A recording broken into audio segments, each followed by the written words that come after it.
আসসালামু আলাইকুম। সবাই কেমন আছেন? আল্লাহর রহমতে ভালো আছেন, আমরাও ভালো আছি। আজকে চিংড়ি মাছ দিয়ে অনেক দিন পরে, এই বছর এখনো খাই নাই আমি চিংড়ি মাছ আর পুঁই শাক। আর নতুন নতুন পুঁই শাক বাইরেছে, তো বড় বড় চিংড়ি আসছিল নিলাম। আজকে মিষ্টি আলুর পাতা দিয়ে, আলু দিয়া, মাছ দিয়া শুটকি দা রান্না করবো, আর চিংড়ি মাছ দিয়া পুঁই শাক আজকে আমার সিহারি। ধনিয়া পাতা দিয়ে দিলাম। এবার আমার হাজব্যান্ড এত সুন্দর ধনিয়া পাতা আনছে, গ্রানে মোমো করে। এই যে হয়ে গেছে আমার পুঁই শাক।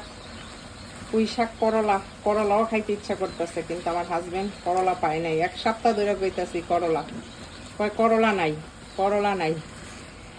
বাহরাইনে করলার কম হয়ে গেছে গা, তাই আজকে পুঁই শাক খাইয়া মনের স্বাদ নিতাম। আমি এখন ডাইলের বড়া বানাইতেছি, পেঁয়াজু বানাইতেছি আজকে একদম বাংলাদেশের স্টাইলে। খালি মসুরি ডাল নিছি, কি বলে, ধনিয়া পাতা, পেঁয়াজ, কাঁচামরিচ, বাস ডাইলের পাকোড়া, মানে পেঁয়াজু বানাইতেছি আমাদের দেশে। আজকের বেসন বলতেছি আমি, ধনিয়া পাতা, কারি পাতা আর একটু জিরা, আর দিব লবণ। ব্যাস হয়ে গেছে আজকের বেসন গোলা।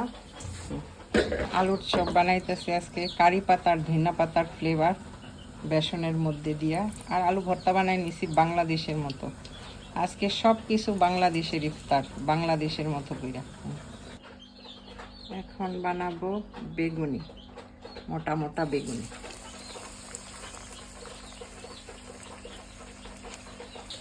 গাছের কি বলে মিষ্টি আলুর শাক, বাংলাদেশের চেপা শুটকি, আর হইল গিয়া বাহারাইনি তেলাপিয়া দিয়ে আজকে রান্না হবে শুটকি মাছের তরকারি। দিয়ে দিলাম চেপা শুটকি, আর পাউডার, হলুদের গুঁড়ি, ধনিয়ার গুঁড়ি, আর ঝালের জন্য কাঁচামরিচ দিয়ে দিচ্ছি।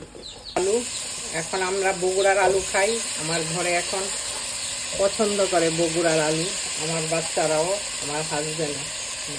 মতো লবণ, একটু পানি, আলু আর শুটকি কষাইয়া এখন একটু বেগুন, 2টা বেগুন, আর এই আমার গাছের বেগুন, গাছের কি বলে এই মিষ্টি আলু পাতা, এটা একটু কষাই নেই, তারপরে ভাজা মাছ উপরে দিব। এখন ধনিয়া পাতা দিয়ে দিব বেশি করে। আমার শুটকি আর মাছ দিয়া মিষ্টি আলুর পাতা রান্না হয়ে গেছে। এটা আমার সিহারি খাওয়ার জন্য।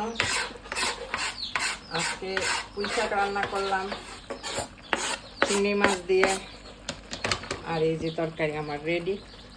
আপনাদের যদি কারো ভালো লাগে আমার ভিডিওগুলি, লাইক কমেন্ট শেয়ার করবেন। হয়ে গেছে তরকারি মাশাল্লাহ।